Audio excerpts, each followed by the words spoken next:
What's up, everybody? It is the Site B Engine Worker here, back with episode 8, I believe. So we are back here today on another relax area here on Isla Sorna. I usually say relax area because when I say relax area, that means like a more calmer proximity on Isla Sorna. Maybe not a lot of carnivore activity or a lot of herbivore activity. And obviously, the reason why we come to these specific areas is because we usually release dinosaurs into the wild in calmer environments or calmer, relaxed proximities here, on Isla Sorna. So without further ado, in this episode, we will indeed be releasing more dinosaurs into the wild. And of course, if you've been keeping up with the series, you would know that in the last episode, we released all 9 of the new dinosaurs from the new 2025 engine list. We released them all into the wild on Isla Sorna, and we did it all in one episode. So today we will be talking about 3 more additional species. Now these species did not make the original 2025, did not make the new 2025 engine list because we didn't have their DNA, we didn't have enough of their DNA extracted in time. And before we clone a dinosaur, we always want to make sure that, we have 100% of their DNA. So these dinosaurs were already in the cloning process. It's just they wouldn't have made the cut in time to make the 2025 the new 2025 engine list that of course had 9 species on it that we released in the last episode. So without further ado, as I just mentioned, um, there's 3 additional species that didn't make the cut, of course, and they will be featured here. 2 are actually already released. 1 we're releasing right now. So I just wanted you guys to, of course, see that process. So the first dinosaur that you guys will see that we're releasing today, or the first dinosaur that I'm showing you guys today that's going to be released into the wild, is Irritator. So, as you guys know, and there's 10 of them. There's 5 females, 5 males, and as you can see, they are all definitely ready to go. But as you guys know, our aquatic areas, our water and our river sources and our river streams, they're usually full of baryonyx, suchomimesis, other aquatic life, spinosauruses. But spinosauruses usually take up a more larger range of territory, and they're kind of more solitary. Our suchomimesis and baryonyxes will share river streams and stuff like that. But we felt, the engine company and I, we felt that we were really heavily lacking in terms of semi-aquatic animals. So we decided to clone Irritator. Of course, these animals, all 3 of these animals, just like the animals off the new engine list from the last episode, all 3 of these animals that you will see in this episode are around, I would say, 2 years old. So they are of course adults. So these irritators are definitely fully grown, and as I just mentioned, we're going to be releasing them into the wild. So we're going to get these gates open for them. Just give me 1 second. So yes, as I said, tap back into our camera mode right quick. So as I said, 5 females. We cloned 10 irritators all together, 5 males and 5 females. The reason why we clone an even amount of both genders is because they're not as aggressive when it's time to breed. So they don't run back in here. We're gonna get the gate closed back up. Just give me 1 second. Tap back into our camera mode right quick.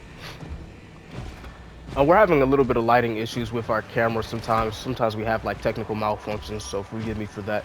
But anyway, so yeah, so these are our beautiful irritators. They are, I guess you can say they wouldn't mind sharing their environments with suchomimesis and baryonyxes. There aren't any suchomimesis or baryonyx in this area, but they are socially okay with sharing their environment with their aquatic relatives, of course. So as you can see, they are already feeding. This is our male. You guys will be able to see that sexual dimorphism pretty clear because our males have a different pattern on them, of course. This is a female right here. She's a little bit lighter than our male, and as you can see, her head crest is very, very small. Well, a lot more smaller compared to our male. So let me see if I can zoom up on a male right quick. Is this a male we have? So this is a male we have here. You can see his color, the colors on his body is a lot more prominent, and the crest on his head is a lot more prominent as well. So, as I mentioned, we really wanted to clone. When we took a look at our river streams and a lot of our water sources, and as I said, it's heavily populated with suchomimuses and baryonyx, spinosauruses. Even though spinosauruses take up they're more solitary with their territories here on Isosorna. So we really, really wanted to add more animals to our aquatic ecosystems here on Isosorna, which is why we chose to clone Irritator. As I said, we cloned 10 of them all together, 5 males and 5 females.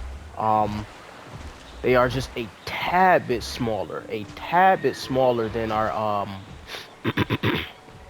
baryonyx and our suchomimus, and of course, way, way smaller than Spinosaurus. For dinosaur enthusiasts, for those that would love to know, Irritator was actually one of the smallest Spinosaurids to have ever been discovered as of today. So, we're happy to add, such a beautiful, beautiful Spinosaur to our ecosystems here on Isosaurn. Of course, they add a lot more diversity to our waters and stuff. Um, for those that, would be interested in knowing, no, we do not have any crocodilomorphs in our ecosystems as of yet. The engine team and I have been talking a lot about possibly cloning a Deinosuchus or a Sarcosuchus or, some sort of crocodilomorph, but we just haven't decided to yet. We got some things in the work right now. Well, we got some things in the works right now. We're just focusing on our more so of our Spinosaurids, I guess you can say. Spinosaurus, Suchomimuses, Baryonyxes, and Irritators, of course, which is what we just released into the wild today. So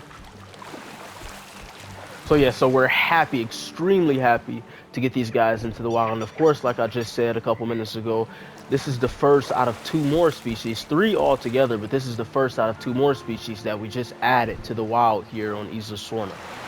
Now our other 2 species are definitely just as exciting. See how beautiful these males are.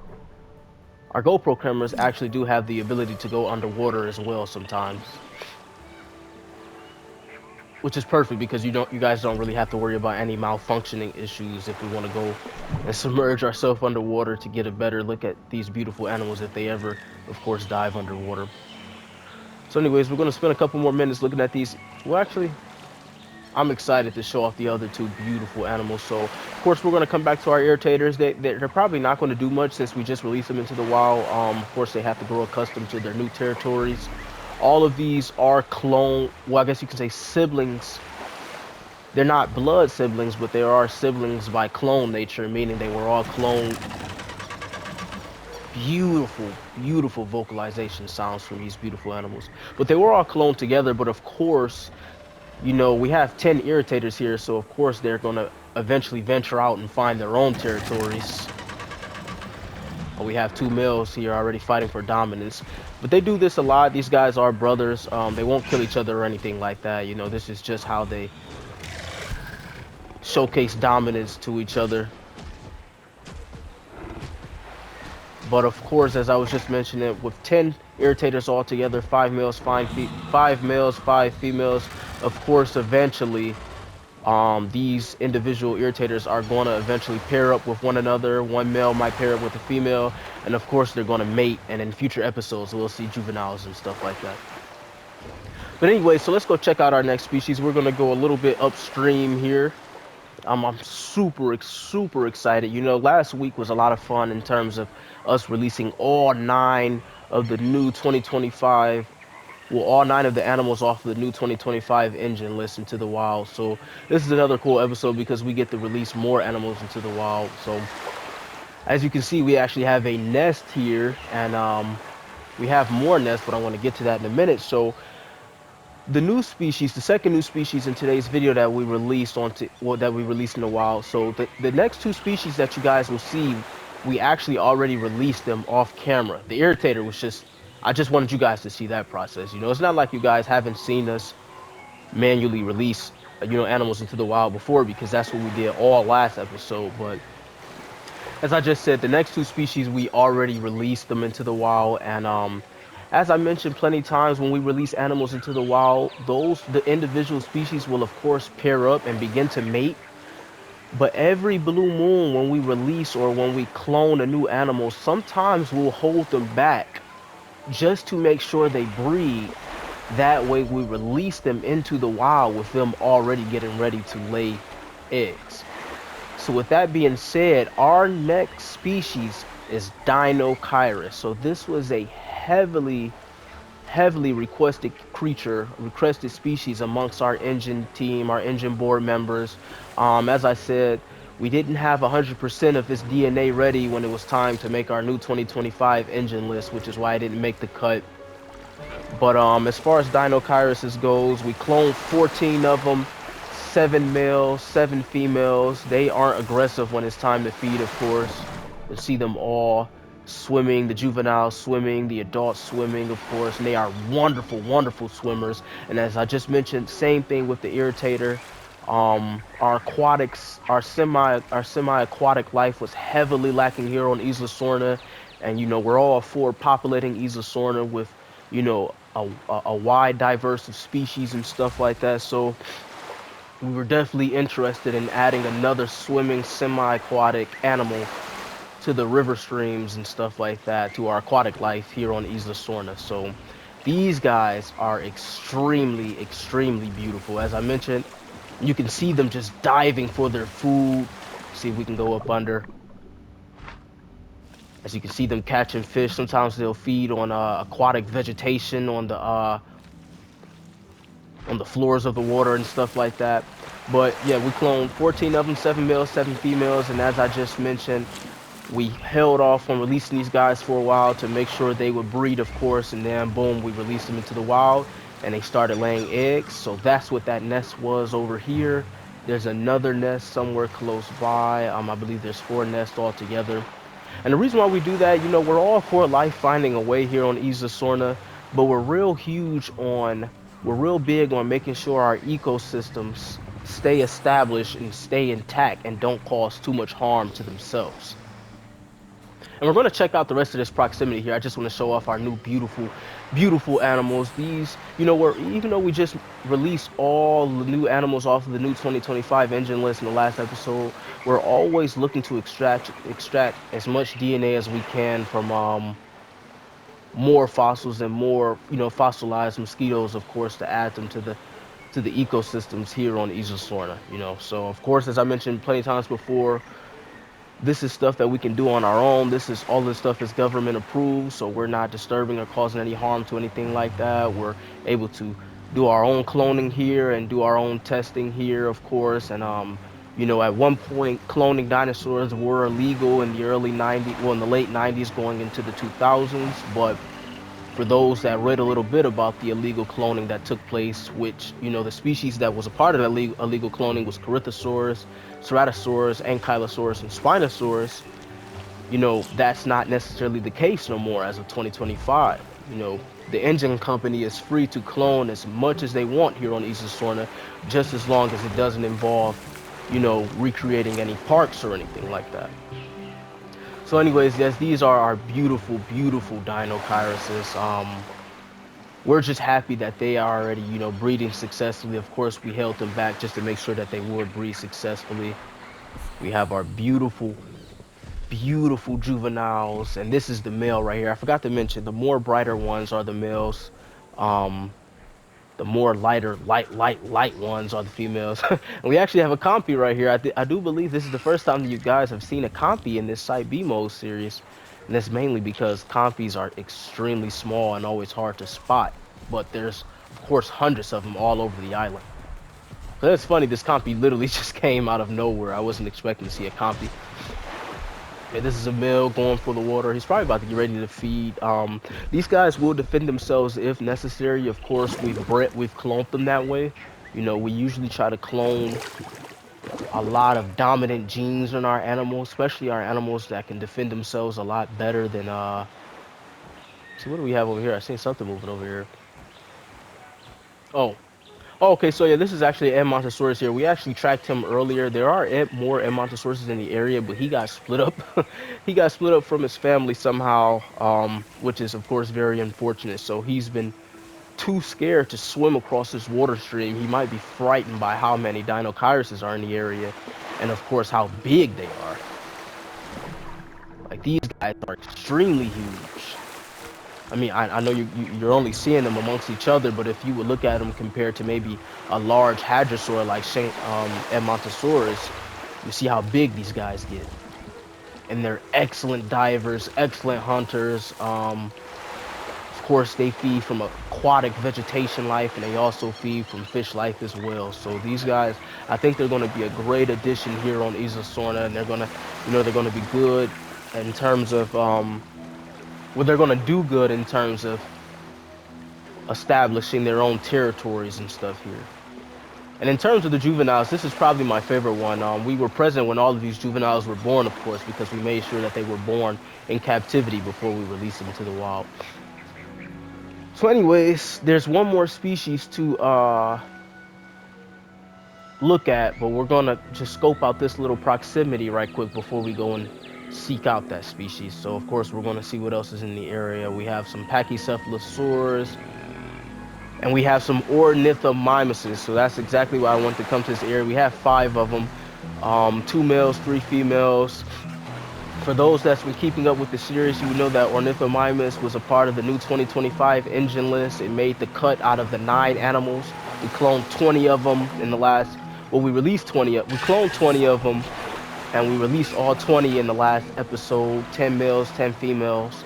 So as you can see, they are already venturing out and finding their own territories here on Isla Sorna. This is obviously 5, and I will say that the other 15 are definitely still alive. And as far as the new 2025 engine list go, here's another animal that we released in the last episode. We have 4 Lokiceratops here. I believe we cloned 12, and we released all 12 last episode, and that was, I believe it was 9 females, 3 males. So right here we have a very large, beautiful male, 3 large females, and of course he's probably the alpha group leader in this group of 3 females. So of course they ventured off from the other Lokiceratops, and I am happy to say that those other Lokiceratops are definitely still alive as well. There's a beautiful male Edmontosaurus. Probably I wouldn't be surprised if he's the father to that lone juvenile Edmontosaurus that's next to the Deinocheirus. Yeah, so we're already seeing some of our new 2025 engine species venturing off in other areas here on Isla Sorna, which of course makes us extremely happy. We have juvenile Edmontosauruses all over the area just playing. So let's see what else is in this area. Let's see. Okay, so we have some Ankylosauruses,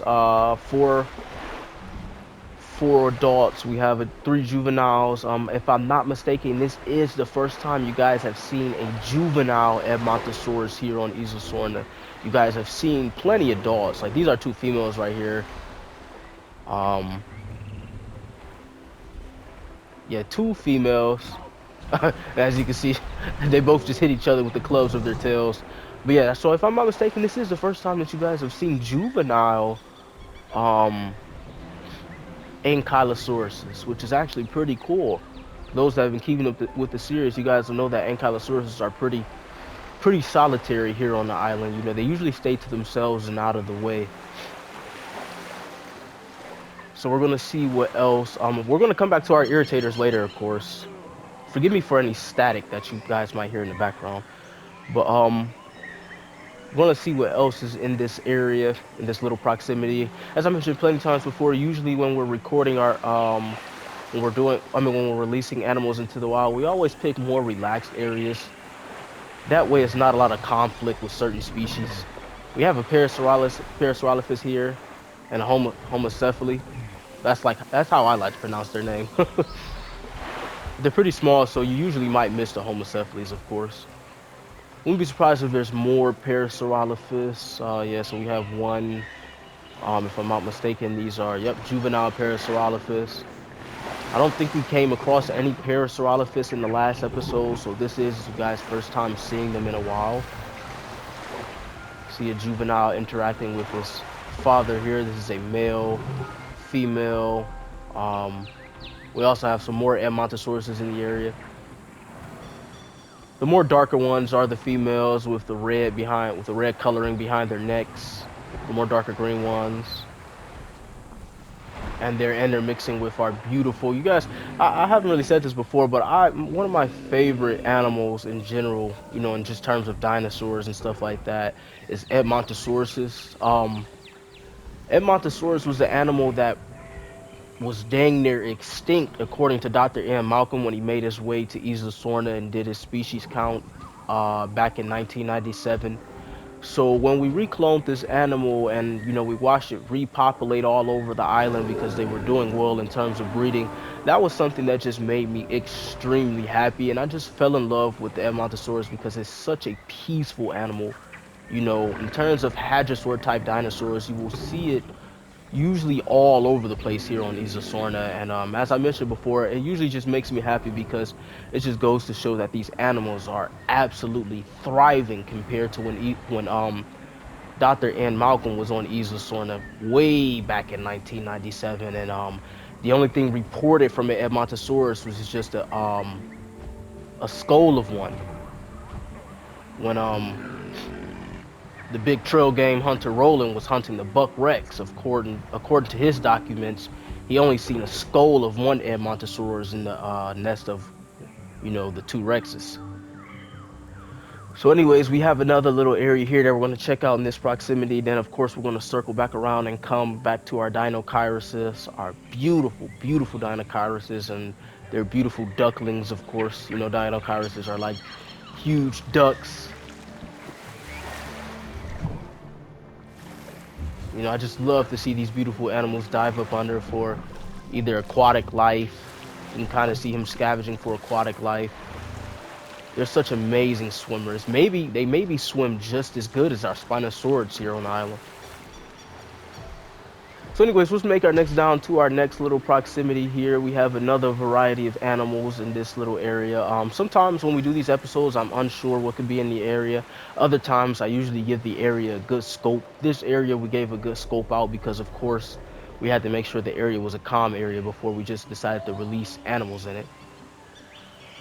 So anyways, our next species we should be stumbling on any second now. I'll go into why we Yes, here we are. So Austroraptor. So as you guys know, the big Dromaeosaur Utah Raptor was in our new 2025 engine list, and Austroraptor did not make the cut in time because we did not have 100% of its DNA.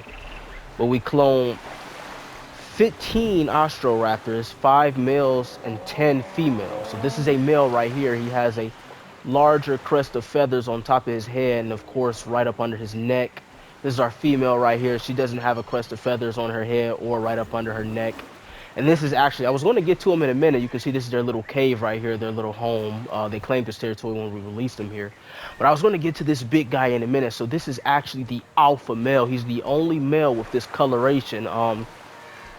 He was born with the other colorations. Well, he was born with the color that these other males have. No, that's a female. Let's see if I can find a male. Because I wanted to showcase what I'm trying to explain. More females. So yeah, so the color that this male have is the color that the darker Austroraptor once had. But of course, his color, sometimes that happens because we mix a lot of animal DNA, you know, current animal DNA in the genes of our, you know, cloned dinosaurs. So sometimes their colorations do change a lot. So this is actually the alpha male here. He's the only male with this prominent dark coloring. And he is aggressive, but not aggressive to the point where he would harm his cloned siblings, of course. And as I mentioned, though they are all cloned siblings, they will still breed with each other, of course. So we didn't hold off onto them as long as we did with the Deinocheiruses to wait for them to breed. They are aquatic type raptors. From A fossil record standpoint, Austroraptor was believed to stay at the shorelines of river sources and of course hunt aquatic life. It doesn't mean that they didn't hunt smaller herbivores, but they were thought to hunt a lot of aquatic life in terms of maybe small turtles and fish, stuff of that nature. So that's another reason. These three animals that we released here, or these three extra animals that we've cloned, as I mentioned, they didn't make the original. Well, they didn't make the new 2025 engine list in time because we didn't have 100% of their DNA. But the reason why we wanted to clone them was because, as I mentioned, same case with the Irritator and the see where they're running off to. The same case with the Irritator and the Deinocheirus. We wanted to add a lot more to our river streams and our water sources here on Isla Sorna. So what other way to do that than to clone semi-aquatic type animals? So this is another male we have here. The other males are, dominant in terms of, just being dominant amongst each other. But of course, the big male here, the big prominent black male, he's a bit more aggressive with his dominance. But as I just mentioned, wherever he went, this is a female right here. We've been spending a lot of time talking about the males. But, he's a little bit more aggressive with his dominance, but not to the point where he will harm, you know, anybody else in his group, of course, like that. So here he is right here. So we actually named him Mamba. Some of my engine coworkers, they call him Black Mamba, but the reason why we named him that, of course, is because of his coat coloring or his feathering coloring, his skin coloring, whatever, however you want to say it. He's feisty like a mamba, and of course, he's black. So definitely interested to see how he'll, establish his territories with his clan of Austroraptors here on Isla Sorna, and of course, we're going to see how they interact with the Velociraptors and how they interact with the Utah Raptors, which obviously we had just released Utah Raptors into the wild here on Isla Sorna in the last episode. So anyways, we're going to check the rest of this proximity out. That was the highlight of this episode. We added 3 more beautiful species to our ecosystems here on Isla Sorna. Irritator, Deinocheirus, and the Austroraptors, which are the beautiful animals that you are looking at now. There are 15 of them, 5 males, 10 females. I believe the same amount of number of clones. The same amount of number of Utah Raptors that we cloned. And you can see Black Mamba here. He's having one of the females graze him. Groom him. Of course, he's grooming her as well. But this is the kind of stuff you will see with the Black Mamba. Sometimes, it's just stuff that he demand amongst his clone siblings, of course. But as I mentioned plenty of times before, they are siblings by clone nature, but that do not mean that they are siblings as far as coming from, the same clutch of eggs, like how, dinosaurs would come from the same clutch of eggs from one group of parents, of course. So they were all cloned, these Austroraptors, but of course they will, eventually start breeding on their own. The males will probably have to decide. Well, the males will probably, Black Mamba here, he'll get first dibs on who he gets to mate with, and then all the other 4 males will choose who they will mate with after the Black Mamba mates, of course. Black Mamba will mate first. So anyways, let's see what else is in this area here. We have some Sinoceratops, but we also have an Acrocanthosaurus. So this is a female right here. And if you guys remember in the last episode, we released all our Acrocanthosauruses off of the new 2025 engine list. And for those that don't know, we cloned 10 Acrocanthosauruses, 4 males and 6 females.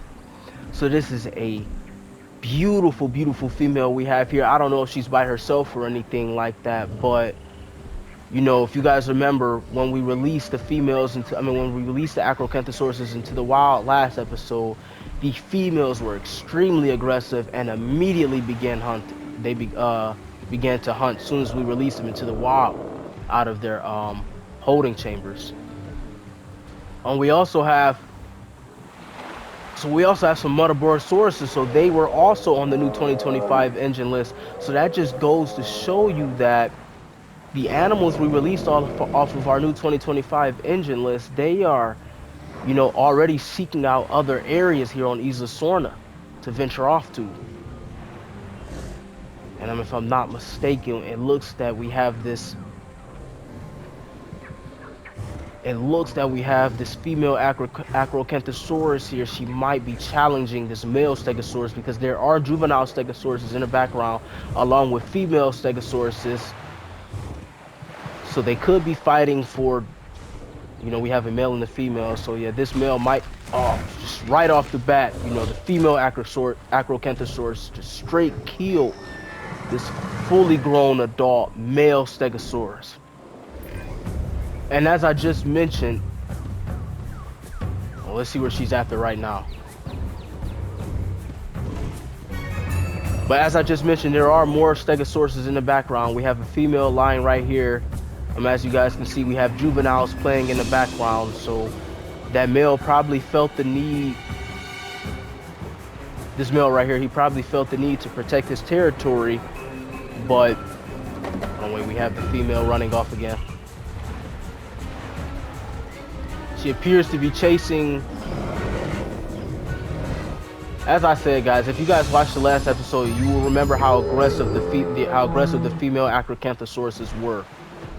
So right off the bat, she appears to be chasing another. I thought she was chasing the Corythosaurus, but that might not be the case. But as far as that male Stegosaurus go, he probably felt the need to protect his territory. And yes, she is chasing something. I do believe it's this Corythosaurus. But these Corythosauruses are not slow animals, so of course she's having trouble catching it. Oh, no. Oh, man. So it seems that we jinxed this Corythosaurus right here. This is a male Corythosaurus, fully grown male Corythosaurus, and we have some more in the area. We have these juvenile Stegosaurus that are, it'll be their best bet to be moving out of the area, of course. And we have juvenile Muttaburasauruses all around, so I can imagine that, I'm not seeing any other large carnivores, so I can imagine that this Acrocanthosaurus probably chose to come to this area because, as you can see, outside of the Austroraptors that we have over there across this river source, it's full of juveniles, Sinoceratops, Corythosauruses, Stegosauruses. And as you can see, she's just as aggressive as she was when we released her last episode, and she doesn't have any problem asserting that dominance. And is this? Oh man. Well, this is a sleeping juvenile Corythosaurus. I thought the female Acrocanthosaurus was getting ready to pick on her. Obviously the juvenile. No, she's running towards the Acrocanthosaurus. Oh man.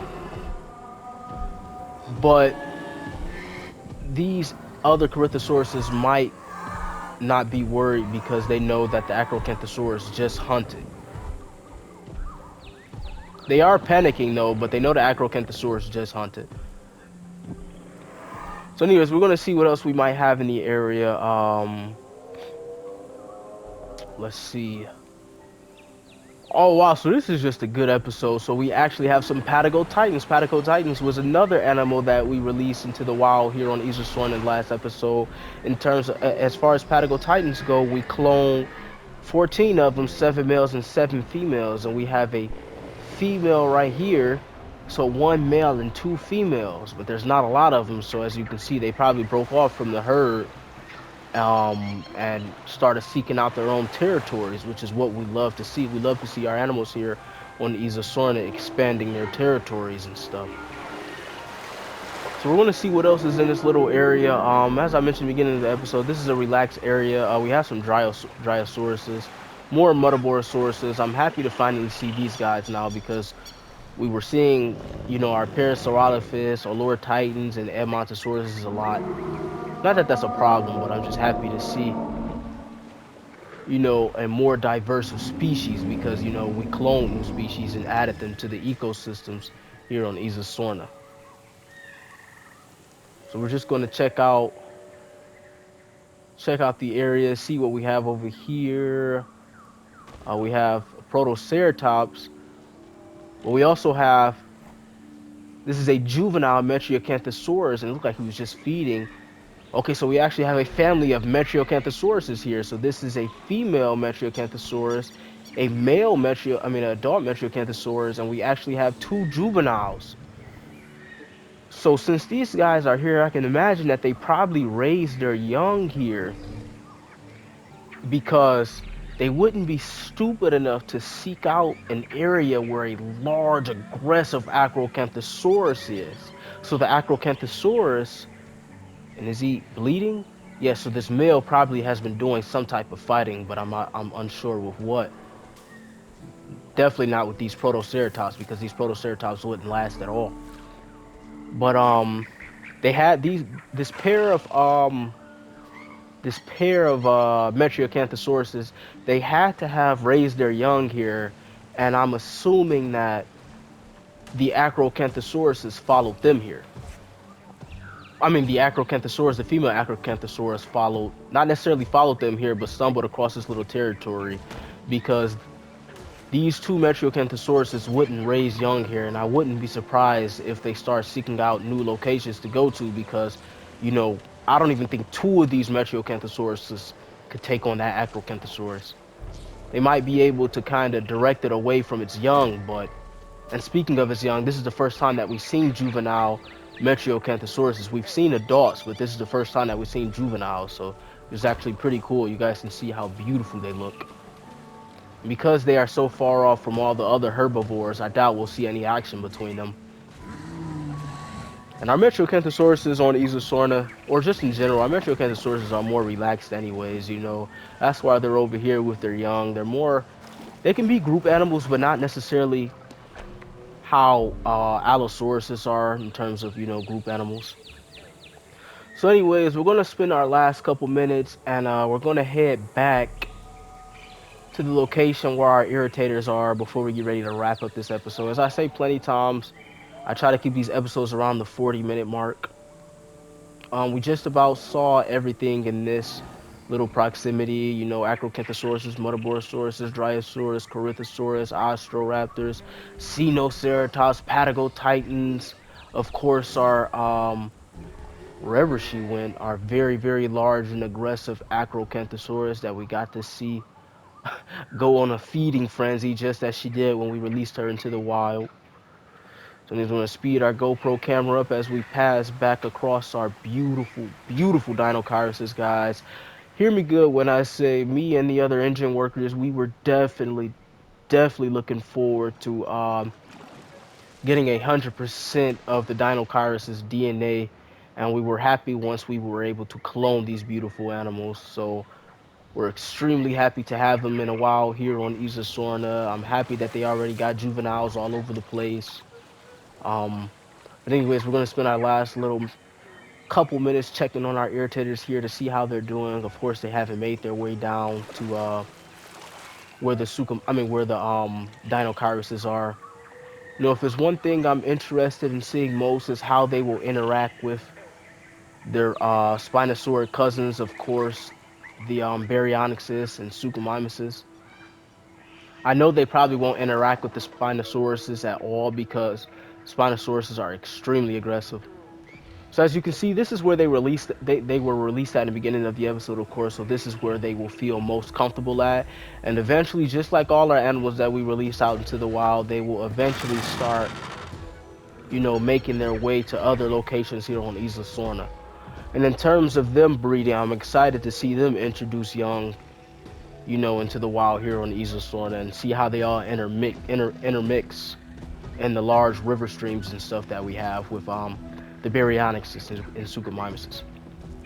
So as I get ready to wrap this episode up, we're just going to recap everything, you know, recap mainly some of the highlights. You know, some of the highlights was, of course, as I mentioned, these three species, the Irritator, Deinocheirus, and Ostroraptor, they were originally, it doesn't mean that they were going to be on the new 2025 engine list that we revealed and released all the animals off of last week on last week's episode, but they were originally thought of being on it.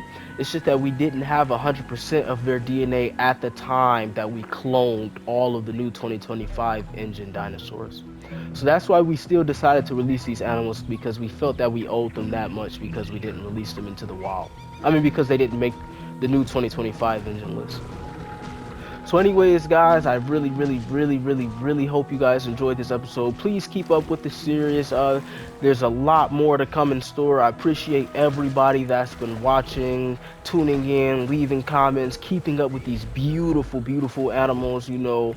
I'm usually the only engine team member that you guys are communicating with when I do this footage, but just know that my other engine team members are definitely, definitely happy to have you guys watching, of course. We appreciate all our feedback.